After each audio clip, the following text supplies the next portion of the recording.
चलिए, नमस्कार प्यारे साथियों, जय श्री महाकाल। मैं कुमार विनय स्वागत करता हूं आप सभी का एक बार पुनः आपके अपने रोजगार विद अंकित के इस ऑनलाइन प्लेटफॉर्म पर।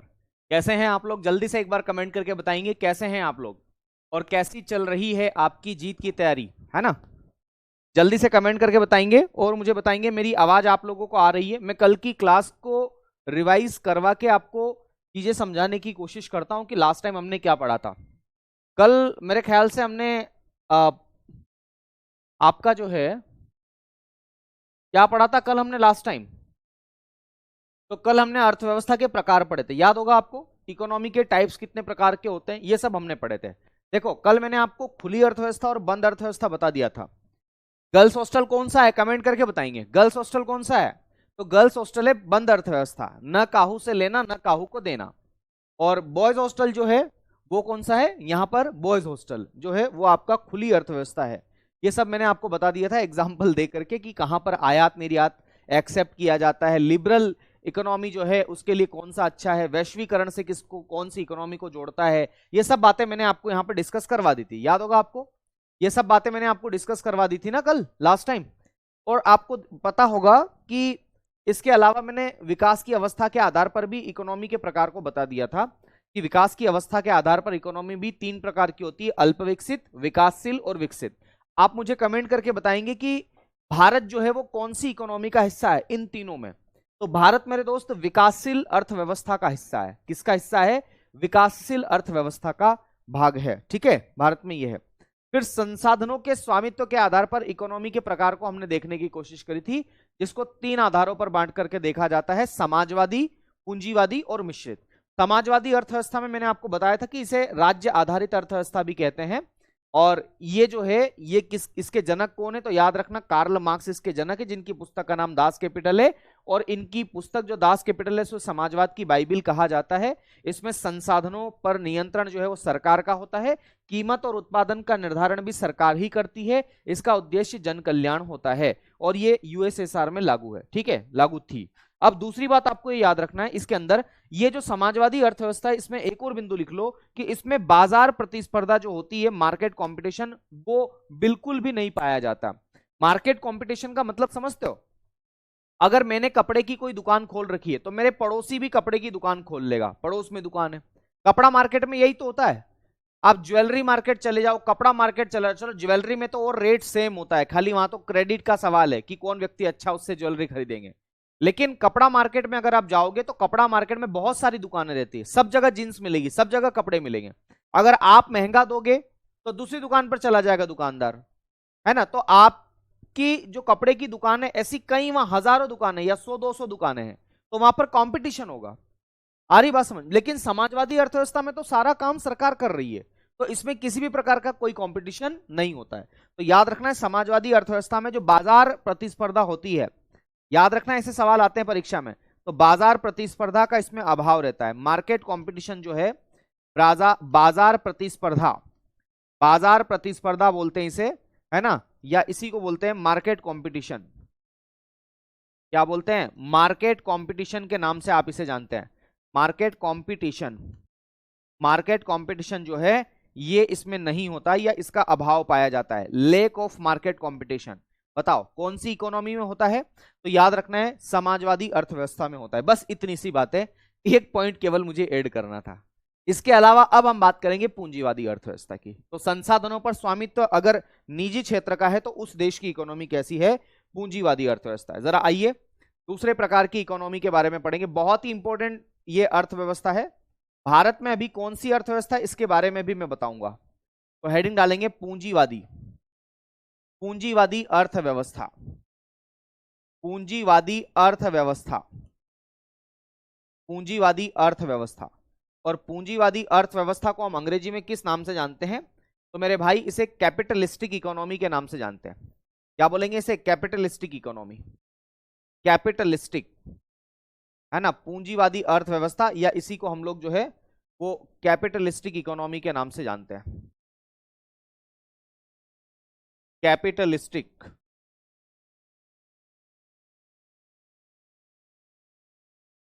इकोनॉमी, ठीक है।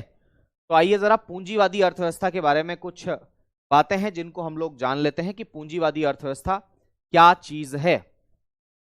सबसे पहली बात तो पूंजीवादी अर्थव्यवस्था में आपको यह ध्यान रखना है कि ये जो इकोनॉमी है इसमें संसाधनों पर किसका कंट्रोल होता है, रिसोर्सेस पर किसका ऑनरशिप होती है। तो याद रखना ऐसी इकोनॉमी में जो रिसोर्सेस है उस पर ऑनरशिप किसकी होगी, प्राइवेट सेक्टर की होगी।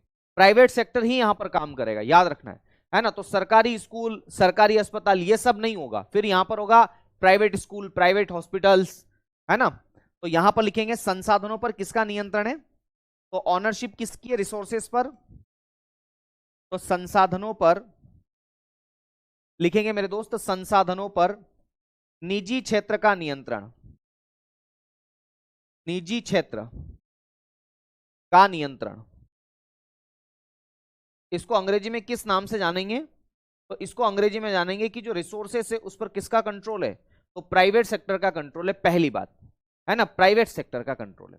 अच्छा, प्राइवेट सेक्टर ही इस इकोनॉमी में इस बात का निर्धारण करेगा कि किसी भी वस्तु की कीमत कितनी होगी और किस चीज का उत्पादन करना है, ये सब प्राइवेट सेक्टर नोटिफाइड करेगा, प्राइवेट सेक्टर ही इस बात को निर्धारित करेगा। तो दूसरी बात लिखेंगे कि किसी भी वस्तु की कीमत, किसी भी वस्तु की कीमत जिसे आप प्राइस के नाम से जानते हैं, और उत्पादन, किसी भी वस्तु का उत्पादन कितना होना है, प्रोडक्शन कैसे होना है, इस बात का निर्धारण भी कौन करेगा, तो याद रखना कीमत और उत्पादन का जो निर्धारण है, प्रोडक्शन है, यह भी कौन करेगा, तो यह भी मेरे दोस्त किसके द्वारा किया जाएगा, तो कीमत और उत्पादन जो है यह किसके द्वारा निर्धारित किया जाएगा, इसका निर्धारण भी कौन करेगा, तो कीमत और उत्पादन का निर्धारण जो है वो किसके द्वारा किया जाएगा, तो वो भी मेरे साथियों वो किसके द्वारा किया जाएगा, निजी व्यक्ति के द्वारा नहीं, तो इसका निर्धारण किया जाएगा मेरे दोस्त, याद रखना है। यहां पर बहुत ही एक महत्वपूर्ण बात मैं आपको बताने जा रहा हूं, बाजार शक्तियां करेगी, बाजार शक्तियां, इसको अंग्रेजी में बोलते हैं मार्केट पावर्स। तो भाई सवाल पूछा जा सकता है कि बताओ पूंजीवादी अर्थव्यवस्था में कीमतों का निर्धारण किसके द्वारा किया जाता है कि किस वस्तु की कितनी कीमत होगी, तो मार्केट पावर्स के द्वारा किया जाता है। मार्केट पावर बोलते हैं इसको, क्या बोलते हैं, मार्केट पावर के नाम से आप इसे जानते हैं। तो बाजार शक्तियों के द्वारा यह निर्धारित किया जाता है कि किस वस्तु की कितनी कीमत होगी। अब याद रखना इस मार्केट पावर को आप एक और नाम से जानते हो, और इसका एक और नाम है, इसी को बोलते हैं अदृश्य हाथ, इनविजिबल हैंड। तो सवाल कई बार ऐसे भी पूछ लेता है कि बताओ अदृश्य हाथ किसे कहते हैं, तो बाजार शक्तियों को ही अदृश्य हाथ के नाम से जाना जाता है, क्योंकि ये ऐसे हाथ है जो दिखाई नहीं देते हैं। आ गई बात समझ में, तो इनको अदृश्य हाथ या इनविजिबल हैंड, अंग्रेजी में किस नाम से जानते हैं इसे, अंग्रेजी वाले साथी लिख लेना, इनविजिबल हैंड के नाम से जानते हैं। इनविजिबल, इनविजिबल हैंड के नाम से आप इसे जानते हैं, है ना। क्या लिखेंगे मेरे साथियों, इनविजिबल हैंड, इनविजिबल हैंड के नाम से आप इसे जानेंगे। तो इसे अदृश्य हाथ भी कहा जाता है। तो बाजार शक्तियां ही पूंजीवादी अर्थव्यवस्था में कीमतों का निर्धारण करेगी कि किस वस्तु की कितनी कीमत होगी। भाई साहब इस आईफोन की कितनी कीमत होगी, ये 15 है, तो इसकी कीमत कौन निर्धारण करेगा, बाजार शक्तियां करेगी। अब आपके मन में सवाल आया है कि बाजार शक्तियों का मतलब क्या है, वाह भाई साहब क्या बात है, सूरज ने कहा बाजार शक्तियां क्या है। मेरे दोस्त बता तो रहा हूं, इतनी क्या जल्दी है। तो देखो बाजार शक्तियों का मतलब क्या होता है, बाजार शक्तियों का मतलब होता है डिमांड एंड सप्लाई। सिंपल सी भाषा में बाजार शक्तियों का मतलब क्या होता है, तो बाजार शक्तियों का मतलब होता है मांग और पूर्ति, या इसे अंग्रेजी में बोलते हैं डिमांड एंड सप्लाई। तो बाजार शक्तियों का मतलब होता है डिमांड एंड सप्लाई, इन्हीं को इनविजिबल हैंड के नाम से भी जाना जाता है। तो ये दो बाजार शक्तियां हैं, यही कीमतों का निर्धारण करेगी, यही कीमतों का निर्धारण करेगी कि किसी भी वस्तु की कीमत कैसे निर्धारण करेगी, जरा वो समझना।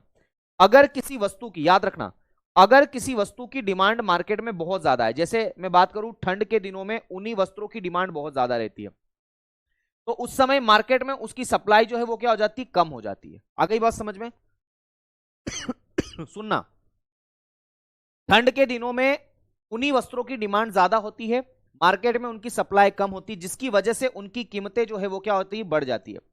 अभी गर्मी के दिनों की बात मैं बताता हूं, गर्मी बहुत ज्यादा गिर रही है, तो एसी की डिमांड बढ़ जाएगी, कूलर की डिमांड बढ़ जाएगी, मार्केट में उनकी शॉर्टेज आ जाएगी, कमी आ जाएगी, तो इसके चलते उनकी कीमतें क्या हो जाएगी, ज्यादा हो जाएगी। तो मुझे बताओ ऐसी स्थिति में बाजार शक्तियों के द्वारा ही तो निर्धारित किया गया, डिमांड और सप्लाई के द्वारा कि किस वस्तु की कितनी कीमत होगी।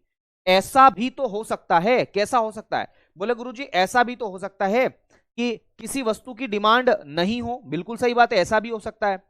भाई गर्मी के दिनों में मुझे एक बात बताओ, ऊनी वस्त्र की डिमांड होगी क्या? नहीं होगी। और मार्केट में दुकानों पर तो सामान सप्लाई ज्यादा है ना, दुकानों पर तो सामान भरा हुआ है। दुकानदार क्या बोलेगा, अरे भाई ले जा यार, सस्ता ही ले जा, तो कीमतें जो है वो क्या हो जाएगी, सस्ती हो जाएगी। आ गई बात समझ में? तो ये दोनों बातें आपको समझ में आना चाहिए कि बाजार शक्तियों का मतलब होता है डिमांड एंड सप्लाई, अदृश्य हाथ भी आप इन्हें कह देते हैं, और यही कीमतों का निर्धारण करते हैं। इसीलिए इस पूंजीवादी अर्थव्यवस्था का एक और नाम है, इसे बाजार आधारित अर्थव्यवस्था भी बोलते हैं, मार्केट बेस्ड इकोनॉमी। क्या बोलते हैं इसे? मार्केट बेस्ड इकोनॉमी के नाम से भी जानते हैं। तो अगला बिंदु लिखेंगे, इसे किस नाम से जानते हैं, इसका अन्य नाम क्या है पूंजीवादी अर्थव्यवस्था का? तो यहीं पर मैं लिख देता हूं अन्य नाम। बात समझ में आ गई ना मैं क्या बोल रहा हूं आप लोगों को? अन्य नाम। और इसका अन्य नाम क्या है? मार्केट बेस्ड इकोनॉमी, है ना, बाजार आधारित अर्थव्यवस्था। क्यों कहते हैं बाजार आधारित अर्थव्यवस्था, है ना, मैंने आपको अभी एक्सप्लेन कर लिया कि इसको बाजार आधारित अर्थव्यवस्था क्यों कहते हैं। बहुत ही आसान है ना, इसको बोलते हैं बाजार आधारित अर्थव्यवस्था, क्योंकि मार्केट पावर ही ये डिसाइड करता है कि किसी भी कमोडिटी की या सर्विसेज की प्राइस कितनी होगी। इसलिए इसे किस नाम से जाना जाता है? तो इसे बाजार आधारित अर्थव्यवस्था के नाम से जाना जाता है। ठीक है, इसे बाजार आधारित अर्थव्यवस्था, बाजार आधारित अर्थव्यवस्था, बाजार आधारित अर्थव्यवस्था। ठीक है, मैं शॉर्ट फॉर्म में लिख रहा हूं, मेरे पास में जगह नहीं है, आप लोग पूरा लिखेंगे, बाजार आधारित अर्थव्यवस्था। और इसको अंग्रेजी में बोलते हैं market based economy, market based economy, market based economy. आगे बात समझ में आप लोगों को? तो कौन सी अर्थव्यवस्था बाजार आधारित अर्थव्यवस्था है? पूंजीवादी अर्थव्यवस्था बाजार आधारित अर्थव्यवस्था है। ये प्राइवेट सेक्टर के कंट्रोल में। मुझे बताओ इसका ऑब्जेक्टिव क्या है, इस अर्थव्यवस्था का उद्देश्य क्या है? भाई कोई भी दुकान खोल के बैठा है, जैसे कपड़े की दुकान, जैसे लाइब्रेरी, मैं पहले लाइब्रेरी भी चलाता था उज्जैन में, तो बहुत सारी लाइब्रेरी हो गई अब तो मार्केट में। तो लाइब्रेरी में भी चला रहा हूं, मेरा पड़ोसी भी चला रहा है, और भी 10 लोग चला रहे हैं। तो कंपटीशन बढ़ रहा है कि नहीं बढ़ रहा है? प्राइवेट सेक्टर जो ज्यादा सुविधा देगा, जितना कम प्राइस में सुविधा देगा, अच्छी सुविधा देगा, भाई व्यक्ति उसके पास में जाएगा। क्वालिटी भी तो मैटर करती है ना। तो वही बात है। तो याद रखना है मेरे दोस्त, ये जो अर्थव्यवस्था है पूंजीवादी, इसमें कंपटीशन पाया जाता है, इसमें बाजार प्रतिस्पर्धा पाई जाती है। तो अगला लिखेंगे, इसमें बाजार प्रतिस्पर्धा, मार्केट कंपटीशन आप इसे अंग्रेजी में कहते हैं, मैं हिंदी में लिख रहा हूं, बार बार बोलता जा रहा हूं, है ना। बाजार प्रतिस्पर्धा पाई जाती है ना, मार्केट कंपटीशन इसमें पाया जाता है। मुझे बताओ इस इकोनॉमी का ऑब्जेक्टिव क्या है? भाई बाजार प्रतिस्पर्धा इसमें पाई जाती, बिल्कुल अच्छी बात है, लेकिन इस इकोनॉमी का ऑब्जेक्टिव क्या है, क्या इसका उद्देश्य है? भाई क्यों प्राइवेट, अच्छा प्राइवेट अस्पताल खुलेंगे, प्राइवेट स्कूल खुलेंगे, प्राइवेट कॉलेज खुलेंगे, तो ये क्या उद्देश्य है इनका? प्राइवेट अस्पताल, प्राइवेट हॉस्पिटल या प्राइवेट स्कूल खोलने का क्या उद्देश्य है? भाई कोई व्यक्ति, क्यों मैंने लाइब्रेरी क्यों खोली थी, ये बताओ, मैंने लाइब्रेरी क्यों खोली थी? क्या मैं जनता का कल्याण करना चाहता था, या फिर कुछ और उद्देश्य है? बहुत बढ़िया, लाभ कमाना, बहुत बढ़िया। देखो मैंने लाइब्रेरी इसलिए खोली थी कि मैं उससे कुछ अर्निंग करूं, मैं आर्थिक लाभ कमाऊं, है ना, जनता के कल्याण के लिए, भंडारा करवाने के लिए लाइब्रेरी नहीं खोली थी। ऐसे ही कोई भी प्राइवेट सेक्टर का व्यक्ति अगर कोई काम करता है तो उसका मेनली जो ऑब्जेक्टिव होता है पूंजीवादी अर्थव्यवस्था में, वो क्या होता है? आर्थिक लाभ कमाना। ठीक है मेरे भाई, आर्थिक लाभ कमाना। तो लिखेंगे इकोनॉमिक बेनिफिट, क्या लिखेंगे? आर्थिक लाभ कमाना, आर्थिक लाभ कमाना, आर्थिक लाभ कमाना, ये इस इकोनॉमी का उद्देश्य होता है पूंजीवादी अर्थव्यवस्था का। तो आर्थिक लाभ कमाना, इसे इकोनॉमिक बेनिफिट के नाम से जाना जाता है। ठीक है, आ गई बात समझ में? चलो अगली बात, ये जो इकोनॉमी है ना पूंजीवादी अर्थव्यवस्था, इसके जनक कौन है? Who is the father of capitalistic economy? भैया इसके जनक कौन है, या ये इकोनॉमी जो है वो किसके द्वारा दी गई है? तो एक व्यक्ति का नाम मैं लिखवा रहा हूं, आप कितने तोपों की सलामी दोगे? 1008 तोपों की सलामी लेकर के खड़े हो जाओ सब लोग, है ना, जिनका मैं नाम लिखवा रहा हूं। 1008 तोपों की सलामी आपको देना है। तो भाई साहब याद रखना, इसके जो जनक है उनका नाम है एडम स्मिथ। क्या नाम है? Adam Smith. कई बार सवाल आता है कि एडम स्मिथ कहां के रहने वाले हैं? तो मेरे दोस्त ये उज्जैन के रहने वाले नहीं है, नई दिल्ली के रहने वाले हैं। ये कहां के रहने वाले? ये स्कॉटलैंड के रहने वाले हैं। कहां के? स्कॉटलैंड के। तो स्कॉटलैंड के ये रहने वाले हैं, पहली बात आपको ये याद रखना है, एडम स्मिथ। और एडम स्मिथ के बारे में दूसरी बात आपको ये याद रखना है कि एडम स्मिथ जो है ये फादर ऑफ इकोनॉमिक्स है, अर्थशास्त्र के जनक इन्हीं को कहा जाता है, ठीक है। इसलिए 1008 तोपों की सलामी दिलवा रहा हूं। तो अगली बात लिखेंगे सॉरी, अर्थशास्त्र के जनक, अर्थशास्त्र के जनक, फादर ऑफ इकोनॉमिक्स के नाम से आप इन्हें जानते हैं। अंग्रेजी में क्या बोलते हैं इसको? Father of economics, father of economics, father of economics, है ना, अर्थशास्त्र के जनक आप इन्हें कह देते हैं। अच्छा एक और बात सुनना, इन्होंने एक पुस्तक भी लिखी थी, मुझसे पूछ के लिखी थी, चिंता मत करो। कौन सी पुस्तक लिखी थी? तो इनकी 2 पुस्तक है, दोनों पुस्तक के नाम मैं आपको बताता हूं, इनकी पुस्तक का नाम क्या है। तो इनकी पुस्तक का नाम है मेरे दोस्त, एक पुस्तक का नाम तो इनकी 1776 में वो पब्लिश की गई थी, और वो पुस्तक तो बड़ी फेमस पुस्तक है, उसका नाम है वेल्थ ऑफ नेशंस। क्या नाम है मेरे दोस्त? Wealth of Nations, wealth of Nations. हालांकि इस पुस्तक का पूरा नाम तो कुछ और ही है ना, an inquiry into the nature and its causes, wealth of nation, ऐसे करके पुस्तक है। पर छोड़ो इतना लंबा चौड़ा नाम, आप तो सिंपल सी भाषा में याद रखो, वेल्थ ऑफ नेशंस इनकी पुस्तक का नाम है, ठीक है। क्या नाम है भैया इनकी पुस्तक का नाम? वेल्थ ऑफ नेशंस इनकी पुस्तक का नाम है। बोलो आ गया समझ में? बोलो आ गया समझ में? ये कब लिखी गई थी पुस्तक? तो 1776 में लिखी गई थी। इनकी एक और पुस्तक है, क्या नाम है पता है उसका? उसका नाम है मोरल सेंटिमेंट्स। क्या बोलते हैं? मोरल सेंटिमेंट्स, है ना। तो वो भी इनकी पुस्तक का नाम है, पर ये एक ही याद रखो, ये एडम स्मिथ इसके जनक है। तो पूंजीवादी अर्थव्यवस्था में बात समझ में आ गई? क्या क्या बातें मैंने लिखवा दी। पूंजीवादी अर्थव्यवस्था में कीमतों का और वस्तुओं के उत्पादन का निर्धारण कौन करता है? तो मार्केट पावर करती है। मार्केट पावर का मतलब क्या है? डिमांड एंड सप्लाई, यही ध्यान देना। अच्छा एडम स्मिथ एक और बात कहते थे, वो क्या कहते थे पता है? वो ये कहते थे कि ये जो पूंजीवादी अर्थव्यवस्था है ये अहस्तक्षेप की नीति पर आधारित होना चाहिए। पूंजीवादी अर्थव्यवस्था के जनक कौन है? एडम स्मिथ है। और एडम स्मिथ ये कहते थे कि ये जो पूंजीवादी अर्थव्यवस्था है इसमें गवर्नमेंट का जो कंट्रोल होना चाहिए वो न के बराबर होना चाहिए। प्राइवेट सेक्टर को अनुमति दे तो जो करना है करती रहेगी प्राइवेट सेक्टर, गवर्नमेंट का कोई रोल नहीं होना चाहिए, और उसी को बोलते हैं लेजेस फेयर पॉलिसी। तो एडम स्मिथ ने कहा कि ये पूंजीवादी अर्थव्यवस्था, कैपिटलिस्टिक इकोनॉमी जो है ये लेजेस फेयर के सिद्धांत का पालन करनी चाहिए। तो दूसरी बात आपको यहां पर लिख लेना चाहिए, और वो क्या लिखना चाहिए? सवाल आता है कि कौन सी अर्थव्यवस्था जो है वो लाइजेस फेयर या अहस्तक्षेप की नीति पर आधारित होती है?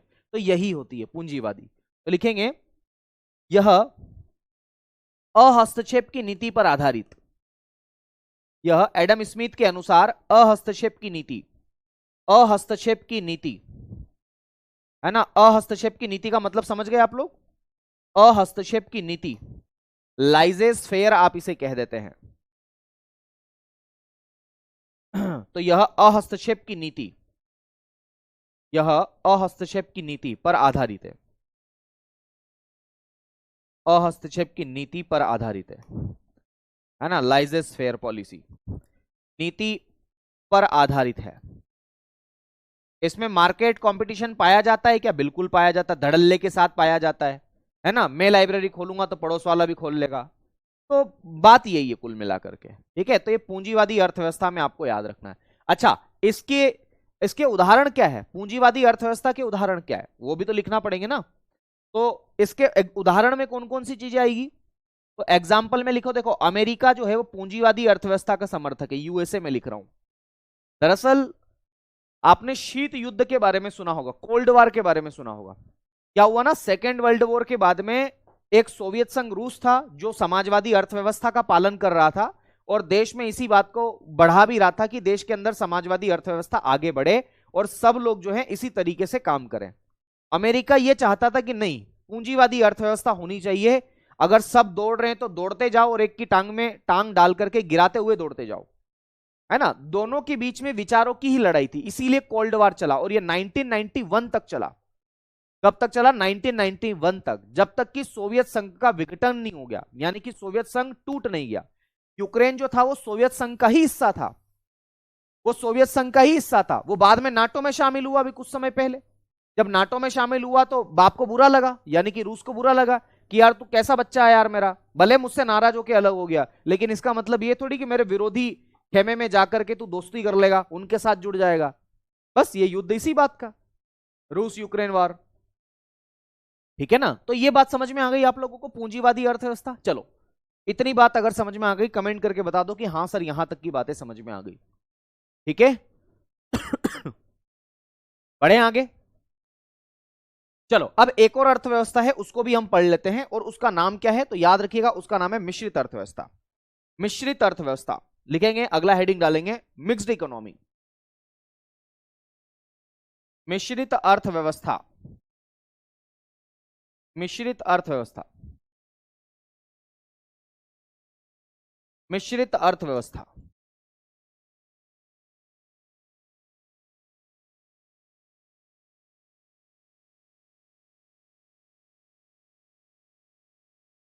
मिश्रित अर्थव्यवस्था, इसको अंग्रेजी में किस नाम से जाना जाता है तो मिक्स्ड इकोनॉमी के नाम से आप इसे जानते हैं, है ना। तो आइए जरा मिश्रित अर्थव्यवस्था के बारे में हम लोग जानकारी लेते हैं कि मिक्स्ड इकोनॉमी क्या है। यहां से सवाल बहुत बार पूछा जाता है मिक्स्ड इकोनॉमी से, और सवाल इस तरीके से आता है कि बताओ कौन सी इकोनॉमी एक ऐसी इकोनॉमी है जिसमें प्राइवेट सेक्टर और गवर्नमेंट सेक्टर दोनों साथ मिलकर के काम करते हैं। अच्छा इसका कॉन्सेप्ट आया क्यों, मिश्रित अर्थव्यवस्था मार्केट में क्यों आई, क्या कारण है, मैं आपको बताता हूं कि क्या कारण है।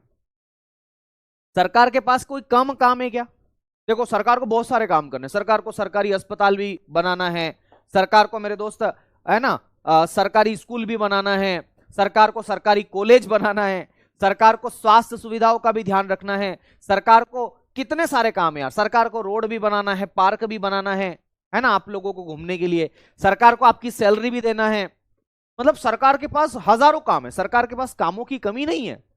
तो सरकार ने कहा यार हमारे पास बहुत सारे काम और इतना सारा पैसा भी नहीं है हमारे पास में, तो हम क्या क्या करें, तो एक काम करो, निजी व्यक्तियों को बुलाया गया, प्राइवेट सेक्टर वाले लोगों को बुलाया गया, और रमेश को बुलाया, मांगीलाल, चलो मांगीलाल को बुला लेते हैं आज, मांगीलाल को बुलाया, गांव से बुलाया उसको, मांगीलाल को बोला यार मांगीलाल तू क्या कर रहा है, बोले कुछ नहीं कर रहा हूं यार, बोले क्या काम करता है, बोले मैं रोड बनाता हूं, एक काम कर यार उज्जैन से इंदौर रोड बना दे, चला ले 5 साल तक, मतलब इनके बीच में समझौता होता है कि भैया उज्जैन से इंदौर रोड बना ले, 5 साल तक तू रोड चला लेना, बीच में टोल टैक्स लगा लेना और पैसा कमा लेना, और 5 साल बाद हमको ट्रांसफर कर देना। इसको बोलते हैं BOT, build operate and transfer, है ना, बनाओ ऑपरेट करो चालू करो मतलब संचालन करो और ट्रांसफर कर दो गवर्नमेंट को।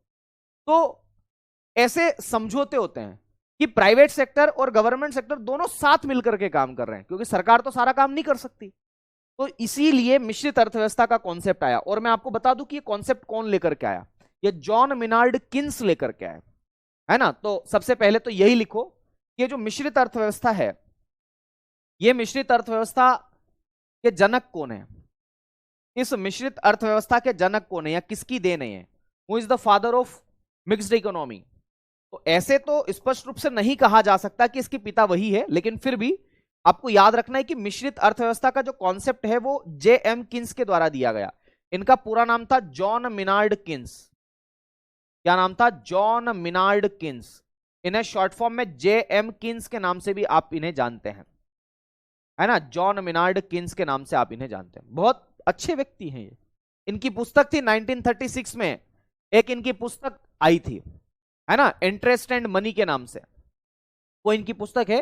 खैर तो मिश्रित अर्थव्यवस्था में क्या होता है वो जरा लिखना।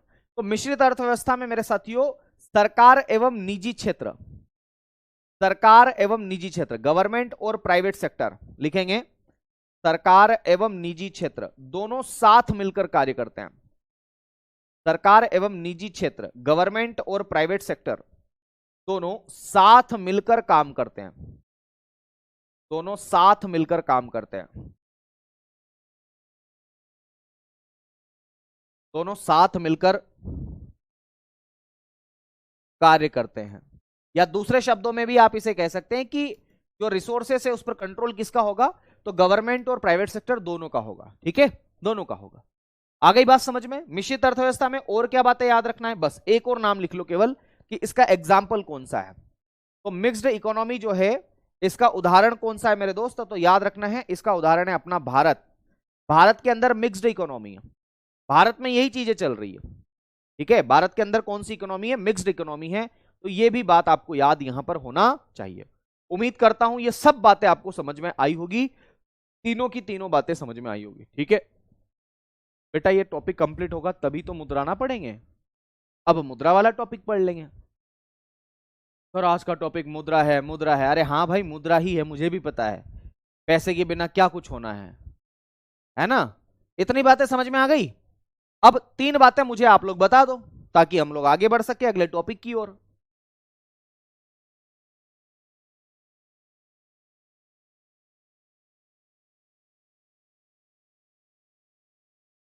तीन बातें क्या क्या बतानी है मुझे बताओ। भारत में कौन कौन सी इकोनॉमी है?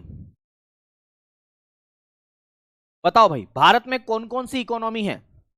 अगर मैं आपसे सवाल पूछूं कि भारत में कौन कौन सी इकोनॉमी है तो क्या जवाब दोगे? तो भारत में खुली अर्थव्यवस्था है, बिल्कुल है। भारत में विकासशील अर्थव्यवस्था है, बिल्कुल है। और भारत में मिश्रित अर्थव्यवस्था है, ये है। तो भारत में तीनों इकोनॉमी पाई जाती है।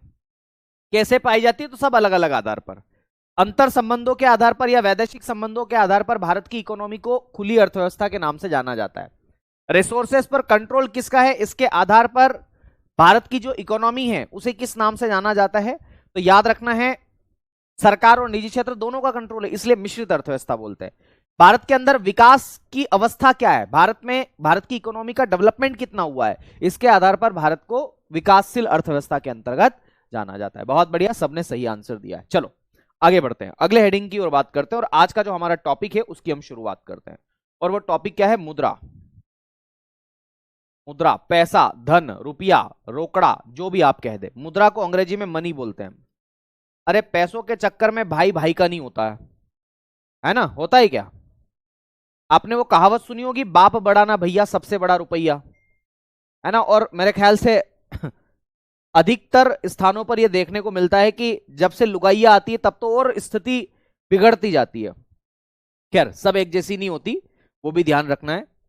तो मुद्रा के बारे में हम लोग पढ़ने वाले। मुद्रा क्या है? अगर इसकी आसान सी परिभाषा में बताऊं कि मुद्रा क्या है, तो आप परिभाषा समझ पाओ तो बहुत अच्छी बात है, नहीं तो उस परिभाषा से हमें आगे बढ़ने का मौका मिलेगा, आगे एक कदम चलने का मौका मिलेगा। तो मुद्रा की परिभाषा क्या है? तो सिंपल से शब्दों में अगर हम बात करें कि मुद्रा की परिभाषा क्या है, तो मुद्रा वह है जो मुद्रा का काम करती है। बोले ये क्या है? मुद्रा का क्या काम है? ये कोई परिभाषा है? जी हाँ बेटा, यही परिभाषा है। ठीक है, तो क्या लिखेंगे? मुद्रा वह है जो मुद्रा का कार्य करती है। ठीक है, अच्छी परिभाषा है ना? लिखो इसकी परिभाषा, परिभाषा बोलो या कुछ भी पंक्ति लिखो, इसी से हमें आगे चीजें मिलेगी, एक्सपांशन मिलेगा कि अब हमें क्या देखना है। देखो, मुद्रा जो है, मुद्रा वह है जो मुद्रा का कार्य करती है। मुद्रा वह है जो मुद्रा का कार्य करती है, जो मुद्रा का कार्य करती है। सिंपल सी परिभाषा। अब इस परिभाषा से आपको एक बात तो पता चल गई होगी कि भैया मुद्रा क्या है, तो जो मुद्रा का काम करती है। तो अब आपके मन में दूसरा सवाल आएगा कि सर ये मुद्रा का क्या काम है, आखिर मुद्रा का काम क्या है, फंक्शन ऑफ मनी क्या क्या है। आ गई बात समझ में? तो मुद्रा वह है जो मुद्रा का काम करती है। तो भाई मुद्रा का कार्य, इसको अंग्रेजी में बोलते हैं फंक्शन ऑफ मनी। तो अब हमारे पास में सवाल आया कि फंक्शंस ऑफ मनी क्या है, मुद्रा के क्या क्या कार्य है। तो मेरे भाई, मुद्रा के कार्यों को 2 भागों में डिवाइड करके देखा गया है। मुद्रा के कार्यों को कितने भागों में डिवाइड करके देखा गया है? 2 भागों में डिवाइड करके देखा गया है। सबसे पहला है प्राथमिक कार्य, जी हां, प्राइमरी फंक्शंस। तो मुद्रा के कुछ प्राथमिक कार्य होते हैं, कुछ इसके प्राइमरी फंक्शंस होते हैं, है ना? प्राथमिक कार्य, और प्राथमिक कार्य को अंग्रेजी में बोलते हैं प्राइमरी फंक्शंस। Primary functions. तो मुद्रा के कुछ प्राथमिक कार्य होते हैं मेरे साथियों, जिन्हें प्राइमरी फंक्शंस के नाम से जाना जाता है। और मुद्रा के कुछ होते हैं सेकेंडरी फंक्शंस। सेकेंडरी फंक्शंस का मतलब होता है द्वितीयक कार्य। ठीक है, तो मुद्रा के कार्यों को 2 भागों में बांट करके देखा गया है, एक प्राइमरी फंक्शन और सेकेंड जो है उसे क्या बोलते हैं आप लोग? सेकेंडरी फंक्शंस के नाम से जानते हैं। क्या बोलते हैं उसे? सेकेंडरी फंक्शंस के नाम से आप उसे जानते हैं। तो दूसरा लिखेंगे द्वितीयक कार्य। क्या बोलेंगे? द्वितीयक कार्य। द्वितीयक कार्य, द्वितीयक कार्य। ठीक है, तो ये 2 प्रकार के कार्य जो है वो मुद्रा के हैं मेरे दोस्तों, primary functions and secondary functions. ये दो प्रकार के कार्य आपको इसके अंतर्गत देखने को मिलेंगे, इसको बोलेंगे सेकेंडरी फंक्शंस।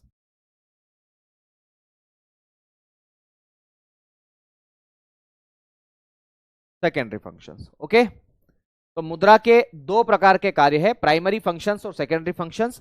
इन दोनों के बारे में हमें देखना है क्योंकि सवाल यहां से आया है ऑब्जेक्टिव के रूप में, ठीक है। अब मुद्रा के प्राइमरी फंक्शंस क्या क्या है भाई, सवाल तो ये बनेगा कि मुद्रा के प्राथमिक कार्य क्या क्या है। मैं बताता हूं प्राथमिक कार्य क्या है। मुद्रा दरअसल एक प्रकार का माध्यम है। किस चीज का माध्यम? तो एक्सचेंज का माध्यम है। एक्सचेंज का माध्यम है ना मुद्रा।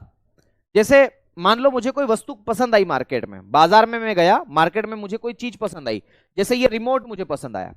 अब मैंने उससे कहा कि भाई ये रिमोट कितने रुपए का है। क्या बोला मैंने? ये रिमोट कितने रुपए का है। उसने बोला कि अगर ये रिमोट तुम्हें चाहिए, ये वस्तु है, ये क्या है? वस्तु है ना भैया, ये वस्तु है ना, कमोडिटी है। तो मैंने कहा कि यार ये रिमोट जो है ये एक वस्तु है, और मैंने दुकानदार से पूछा कि भाई ये कितने रुपए का है। तो दुकानदार ने मुझे कहा कि अगर ये रिमोट आपको चाहिए तो आपको मुझे 100 रुपए देना पड़ेगा। 100 रुपए, 100 रुपए क्या है? मुद्रा है ना। तो मैं 100 रुपए दे करके इस वस्तु को ले लूंगा। मैंने क्या किया? इस वस्तु को लेने के लिए 100 रुपए दिए। अरे रुपया भी तो एक प्रकार की वस्तु ही है, मुद्रा भी तो एक प्रकार की वस्तु ही है ना भाई। तो मैंने क्या किया? दोनों वस्तुओं का एक्सचेंज कर लिया। ये मैंने ले ली और मेरे पास जो रुपया था वो उसको दे दिया, क्योंकि मुद्रा भी थी। मतलब उसी को मुद्रा या उसी को वस्तु के नाम से भी जाना जाता है, ठीक है। तो वस्तुओं का क्या हुआ? लेन देन हुआ। तो याद रखना है मुद्रा का प्राथमिक कार्य क्या है? विनिमय का माध्यम, मीडियम ऑफ एक्सचेंज। तो इसमें लिखेंगे पहला प्राथमिक फंक्शन क्या है इसका, प्राइमरी फंक्शन क्या है इसका पहला। तो पहला प्राइमरी फंक्शन लिखेंगे मीडियम ऑफ एक्सचेंज, विनिमय का माध्यम। ये बहुत ज्यादा इंपॉर्टेंट है, केवल याद रख लेना है। इसके बारे में ये नहीं लिखना है कि एक वस्तु देकर के दूसरी वस्तु ये वो सब, है ना। आप तो इतना सिंपल सा लिखो, विनिमय का माध्यम। मुद्रा का प्राइमरी फंक्शंस क्या है? तो ये विनिमय का माध्यम है, विनिमय का माध्यम।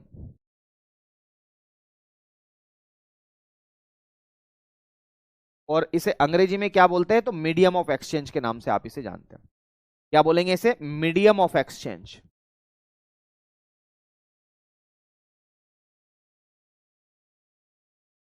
इसको मीडियम ऑफ एक्सचेंज के नाम से जाना जाता है। तो ये क्या है? विनिमय का माध्यम है। जरूर आप लोगों को याद रखना है ये एक प्रकार का कैसा फंक्शन है? तो ये इसका प्राइमरी फंक्शन है। आ गई बात समझ में? मीडियम ऑफ एक्सचेंज इसका क्या है? Primary function. एक वस्तु देकर के जब आप किसी भी, मतलब एक वस्तु देकर के या लेने के लिए आप लोग मुद्रा देते हो तो ये मीडियम ऑफ एक्सचेंज है। अब इसको रख देता हूं, ठीक है। आ गई बात समझ में यहां तक की? अगली बात करें, चलो। मैं आपसे एक बात पूछूं कि बताओ यार आपके अकाउंट में कितने रुपए रखे हैं? आपके अकाउंट में कितने रुपए रखे हैं? तो आप मुझे क्या जवाब दोगे? आप मुझे बताओगे कि सर मेरे अकाउंट में 5,000 रुपए रखे हैं, या 200 रुपए रखे हैं, या 100 रुपए रखे हैं, ऐसा ही कुछ जवाब दोगे। तो आपने मुझे कहा कि सर मेरे अकाउंट में 200 रुपए रखे हैं। तो आपका जो अकाउंट है, जिसे आप हिंदी में खाता भी कहते हैं, उसकी यूनिट क्या है? उस अकाउंट की यूनिट, आपने कहा कि सर 200 रुपए रखे, तो रुपया जो है उसकी यूनिट है, और रुपया जो है एक प्रकार की भारतीय मुद्रा है। तो दूसरा इसका प्राइमरी फंक्शंस क्या? ये खाते की एक इकाई है, याद रखना है। तो दूसरा लिखेंगे ये अकाउंट की एक इकाई है, खाते की एक इकाई है। तो दूसरा प्राइमरी फंक्शन है खाते की इकाई, यूनिट ऑफ अकाउंट। क्या बोलते हैं इसे? यूनिट ऑफ अकाउंट के नाम से आप इसे जानते हैं। तो मुद्रा जो है वो खाते की एक इकाई है जिसे यूनिट ऑफ अकाउंट के नाम से आप जानते हैं। तो यूनिट ऑफ अकाउंट के नाम से भी आप इसे जानते हैं। That is the most important part, याद रखना है। ये भी इसका प्राइमरी फंक्शंस ही है। तो ये खाते की क्या है? एक प्रकार की इकाई है, ठीक है। आ गई बात समझ में? चलो, यहां तक की बातें समझ में आई? पहले ये बताओ, यहां तक की बातें क्लियर है? आगे बढ़ सकते हैं अब हम लोग? एक बार कमेंट करके बताओ।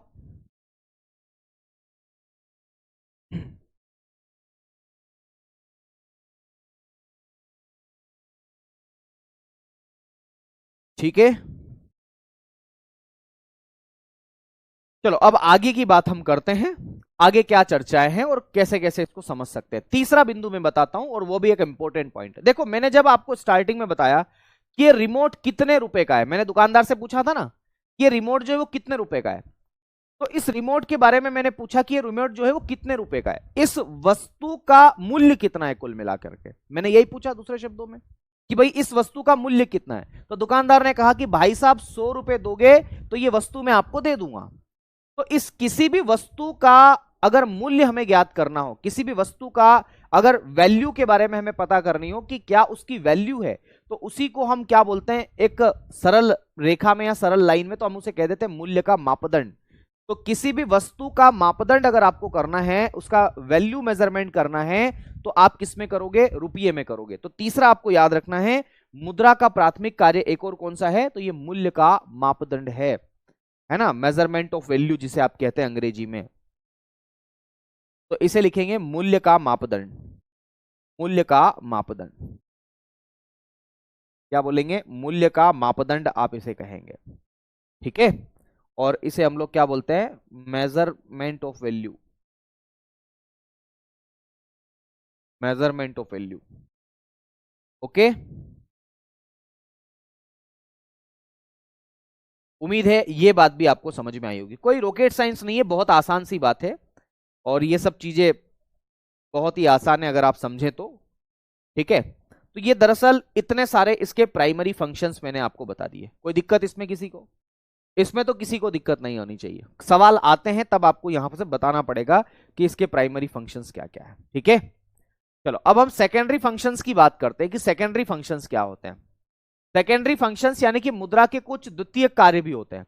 जैसे क्या द्वितीय कार्य हो सकते हैं, सबसे पहला एक द्वितीय कार्य जहां तक मुझे लगता है वो ये है कि मान लो आपके घर में शादी है, आपकी शादी नहीं, आपकी बहना की शादी कर लो। मान लो साल भर बाद या 6 महीने बाद आपके घर में, आपके परिवार में आपकी बहन की शादी है। तो आपके माता पिता क्या करेंगे, आपके माता पिता और आप भी अगर आप जागरूक हो गए हैं, अगर आप सजग हो गए हैं, चाहते हैं कि अपने भाई की शादी करना है, उसके लिए पैसा बचा करके रखना है, तो आप अपनी बहन की शादी के लिए क्या करेंगे, 6 महीने या 8 महीने या साल भर पहले से तैयारी करना शुरू कर देंगे।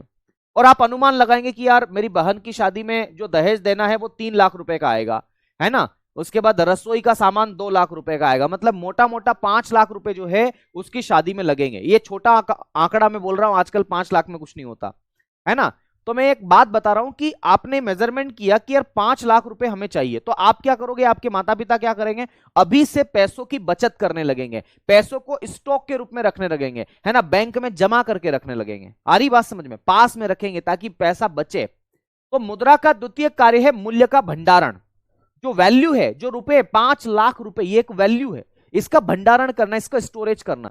तो इसका सेकेंडरी फंक्शंस लिखेंगे, पहला क्या लिखेंगे, वो लिखेंगे मेरे साथियों मूल्य का भंडारण, स्टोरेज वैल्यू आप इसे कह देते हैं, मूल्य का भंडार, मूल्य का भंडार, स्टोरेज वैल्यू आप इसे कह देते हैं। अंग्रेजी में किस नाम से जानते हैं इसे, स्टोरेज वैल्यू। आ गई बात समझ में। तो इसका सेकेंडरी फंक्शन समझ में आ गया, मूल्य का वैल्यू, है ना, मूल्य का भंडारण, सॉरी। आ गई बात समझ में, ये आपको याद रखना। अच्छा, मतलब ये रिमोट तो 100 रुपए का, जैसे ये आईफोन की मैं बात करूं, मतलब ये आईफोन मैंने लिया था 30,000 रुपए में, तो 30,000 रुपए मेरे पास नहीं थे। तो दुकानदार ने मुझे एक ऑप्शन दिया कि विनय सर आप ऐसा भी कर सकते हो कि अभी आपके पास में अगर 10,000 रुपए हो तो 10,000 रुपए डाउन पेमेंट दे दो, और बचा हुआ जो 20,000 रुपए उसकी 4 किस्त करवा लो, ईएमआई करवा लो। ईएमआई, ईएमआई का फुल फॉर्म भी पूछूंगा अभी आपसे, और नहीं तो मैं बताऊंगा। ईएमआई करवा लो, मैंने कहा कितनी ईएमआई, बोले 4 ईएमआई करवा लो या 5 करवा लो। तो मैंने कहा 4 करवाऊंगा तो कितने रुपए की आएगी, बोले 20,000 में 4 का डिवाइड कर दो सर।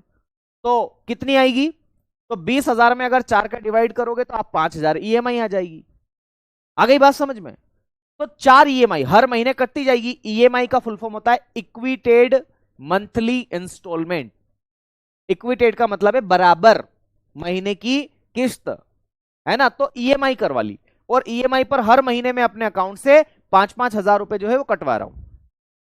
मुझे वस्तु मिल गई, बिल्कुल मिल गई। तो मुद्रा का जो सेकेंडरी फंक्शन होता है वो एक भविष्य का लेन देन भी होता है, कि जो भविष्य में पैसा लिया जाएगा वो मुद्रा के रूप में लिया जाएगा, है ना। जो 5-5 हजार रुपए की मेरी ईएमआई बनी है वो भविष्य का लेन देन है।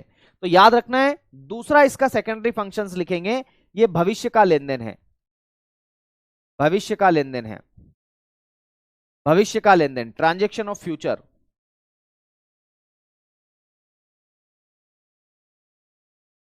ऐसा लिखिए, फ्यूचर ट्रांजेक्शन, फ्यूचर ट्रांजैक्शन है ये, फ्यूचर ट्रांजैक्शन। क्या बोलेंगे इसे? फ्यूचर ट्रांजैक्शन के नाम से आप इसे जानेंगे।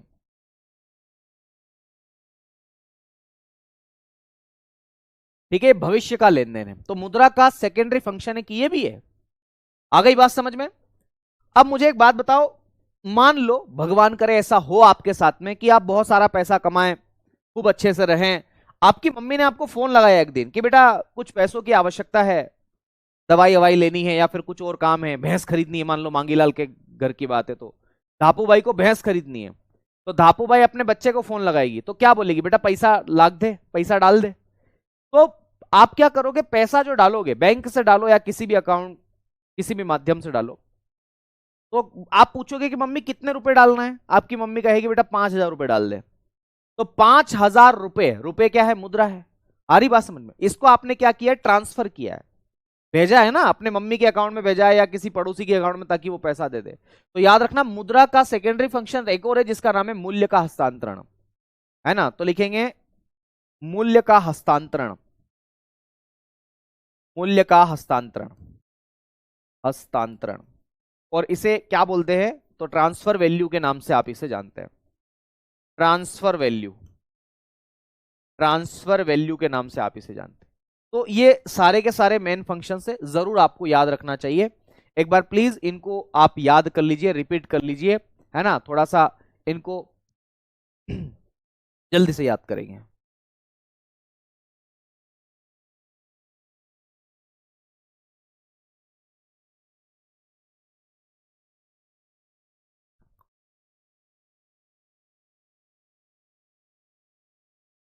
बड़े आगे।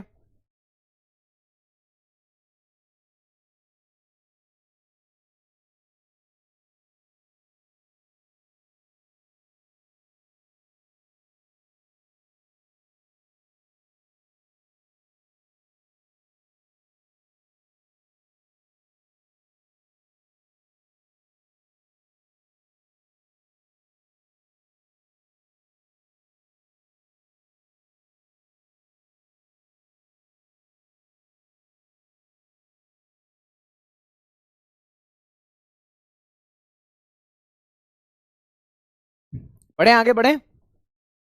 इतनी बात समझ में आ गई आप लोगों को? ओके सर,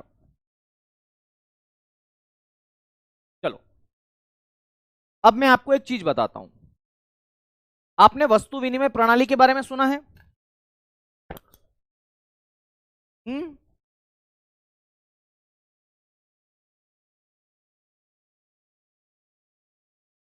प्राचीन काल में चलती थी।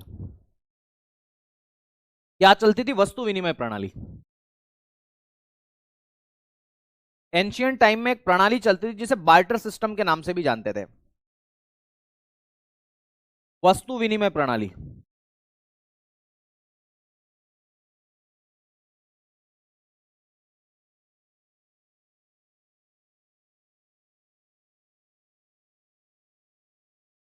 और इसको बोलते थे बार्टर सिस्टम। गांव में आज भी चलती है। वो फेरी वाला आता है सब्जी बेचने, कहता है गेहूं बराबर टमाटर ले लो, आलू ले लो, है ना? और फिर आपकी मम्मी या आप घर में से गेहूं ले जाते हो और टमाटर लेके आ जाते हो। यानी कि एक वस्तु को देकर के दूसरी वस्तु खरीदना या वस्तु की अदला बदली करना, ये बोलेंगे एक्सचेंज ऑफ कमोडिटीज।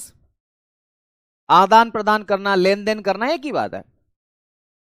तो याद रखना है वस्तु विनिमय प्रणाली में क्या होता है। तो लिखेंगे वस्तु के बदले वस्तु का, वस्तु की प्राप्ति,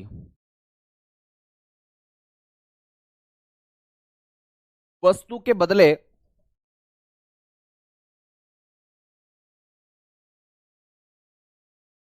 वस्तु की प्राप्ति।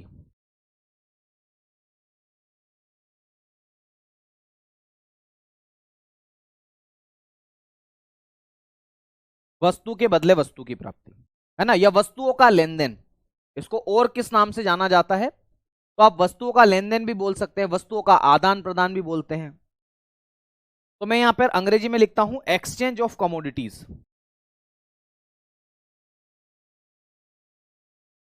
Exchange of commodities. आप इसे गुड्स के नाम से भी जानते हैं, वस्तुओं को गुड्स भी बोल देते हैं, है ना। तो वस्तु के बदले वस्तु की प्राप्ति जो है वही दरअसल बार्टर सिस्टम है। प्राचीन काल में ऐसा होता था, अभी भी होता है, पर आजकल चीजें सरल हो गई है। पहले ऐसा होता था कि अगर किसी एक व्यक्ति के पास बकरी है, वो अपनी बकरी बेचना चाहता है, बाजार में ले गया। आपने मोहनजोदारो मूवी देखी है, पूजा हेगड़े वाली, है ना, ऋतिक रोशन भी रहता है उसमें। तो आपने वहां पर देखी होगी कि मोहनजोदारो जो मूवी है उसके अंदर किसान लोग आते हैं, व्यापारी लोग आते हैं, है ना। किसान अपना अनाज लेकर के आता है, गेहूं जो वगैरह वगैरह जो भी उसके पास में हो, और वो मार्केट में बेचने आता है और दूसरी वस्तु ले जाता है। यही होता है ना। तो पहले के समय पर क्या हुआ करता था कि मान लो किसी एक व्यक्ति के पास में बकरी है और वो बकरी बेचना चाहता है और उसको चाहिए चावल। अब वो चावल वाले को बाजार में ढूंढ रहा है कि भाई कौन चावल वाला है। मान लो उसे गलती से चावल वाला मिल भी गया, तो चावल वाले से पूछा भाई मेरी बकरी ले लो, मुझे चावल दे दो। तो चावल वाला बोलेगा नहीं नहीं, मैं तो गेहूं की तलाश में घूम रहा हूं, तो गेहूं वाला मिल जाए। आ रही बात समझ में? ये समस्या थी उसकी, ये समस्या थी। तो बार्टर सिस्टम ज्यादा दिन नहीं चल पाया, मुद्रा आई। तो मुद्रा आने का कारण क्या था? अच्छा, मुद्रा के रूप में प्राचीन काल में मोहर लेकर के आए, मोहरे जो होती है ना वो लेकर के आए थे। तो ये वस्तु विनिमय प्रणाली ज्यादा दिन की बात नहीं थी। और क्यों नहीं थी? तो इसमें कमियां थी। क्या क्या कमियां थी मैं अभी बताऊंगा, है ना, कि इसमें क्या क्या समस्याएं थी। सब समस्या लिखे इसके अंदर, वस्तु विनिमय प्रणाली में क्या क्या प्रॉब्लम्स थी, समस्याएं, समस्याएं, प्रॉब्लम्स।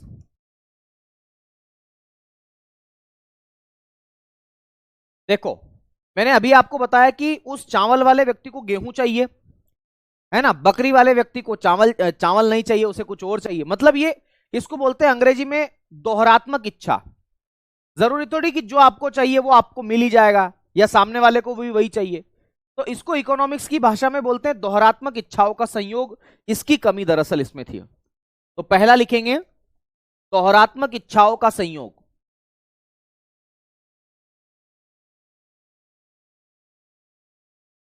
ये एक बड़ी समस्या थी।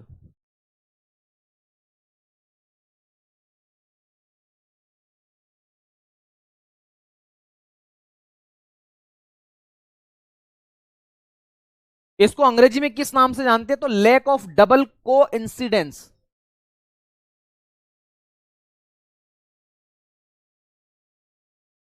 लैक ऑफ डबल को incidence of wants, of wants. तो भाई ये एक बड़ी समस्या थी इसके अंदर, ये एक बड़ी समस्या इसके अंतर्गत आपको देखने को मिलती है। इसके अलावा और क्या क्या समस्या थी इसके अंदर? आओ जरा दूसरी समस्या की बात करते हैं। अच्छा, अगर मान लो, अगर मान लो बकरी बेचने वाले को बकरी देने वाला व्यक्ति जो बकरी पूरी दे देगा, वो हो सकता है 10 किलो की हो, 12 किलो की हो, है ना, और जो चावल वाला है मान लो वही बकरी खरीद रहा, तो हो सकता है कि चावल वाला व्यक्ति जो है केवल 3 किलो चावल दे और बकरी पूरी 10 किलो की ले ले। आ रही बात समझ में? तो हम कैसे मापन करेंगे कि किस वस्तु का कितना मूल्य होना चाहिए? तो दूसरी इसमें कमी थी, मूल्य मापन में कठिनाई। तो दूसरी कमी क्या लिखेंगे? मूल्य मापन में कठिनाई।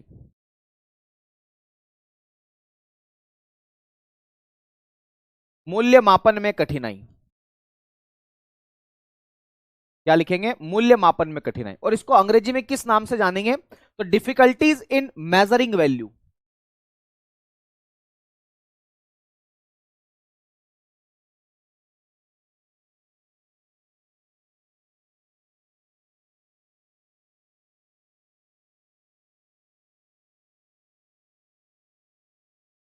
आ गई बात समझ में आप लोगों को? तो ये दूसरी कमी थी मेरे साथियों, ठीक है।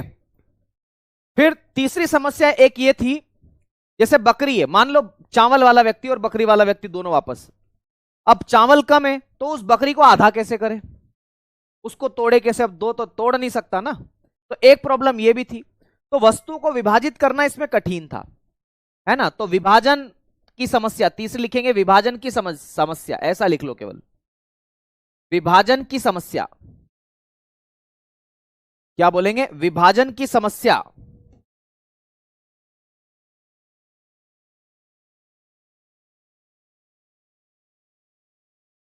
चलिए आगे बढ़े। तो क्या लिखा? विभाजन की समस्या, प्रॉब्लम ऑफ डिवीजन।